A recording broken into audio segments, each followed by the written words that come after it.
There's one thing that many successful investors did to increase their chances of becoming millionaires. I'm going to tell you what that is, and I think it's going to surprise you. Welcome to Finish First Financially. I'm Goran Radanovic. There have been lots of stories of everyday people, such as teachers, accountants, courier drivers, eventually retiring with millions of dollars in net worth.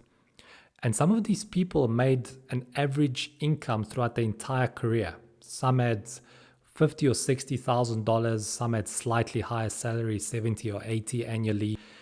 And when you run those numbers, you take a person who made $6,000 per month and you deduct all of the expenses. You think, how is it possible that this person eventually ended up with millions of dollars in net worth?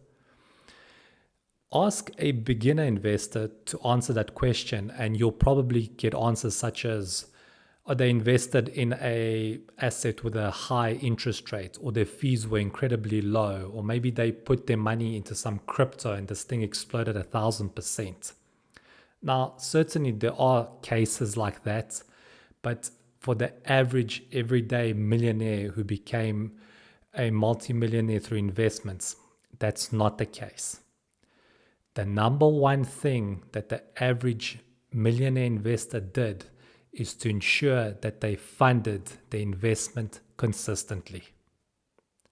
Whether the market was up or down or ranging sideways, they funded the investment. It's actually called dollar cost averaging. When you decide to fund your investment with a certain amount on a recurring basis, whether it be weekly or monthly, and you just keep putting money into that investment. Now, one of the benefits of doing dollar cost averaging is that it minimizes losses in a down market. So let's say you bought an asset at $100 and then you buy it and the asset's value decreases to $50 and you buy it again. So now the average value of your portfolio is $75. $100 plus $50 divided by 2 is $75. Your loss is actually $25. 100 minus 75 as opposed to $50, 100 minus 50. Now the same thing applies in a bull market. You actually decrease your gains, because if you buy an asset at $100 and the asset's price goes up to $150, your gain isn't $50, it's actually $25, because $100 plus $150 is $250. You divide that by 2 is $125. $125 minus $100 is $25. But generally speaking, dollar cost averaging has worked for many people who have applied it. It has worked for teachers, accountants, courier drivers. It is the main thing that they did.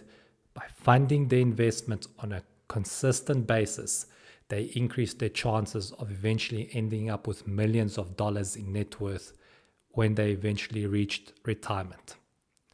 Now, if you need help with your finances, to reduce your expenses, to get out of debt, to find out where you're going wrong, and to put you on the path to financial freedom, get in touch with me at finishfirstfinancially@gmail.com. Come onto the show to get a free consultation so that we can get you out of debt and eventually with major savings.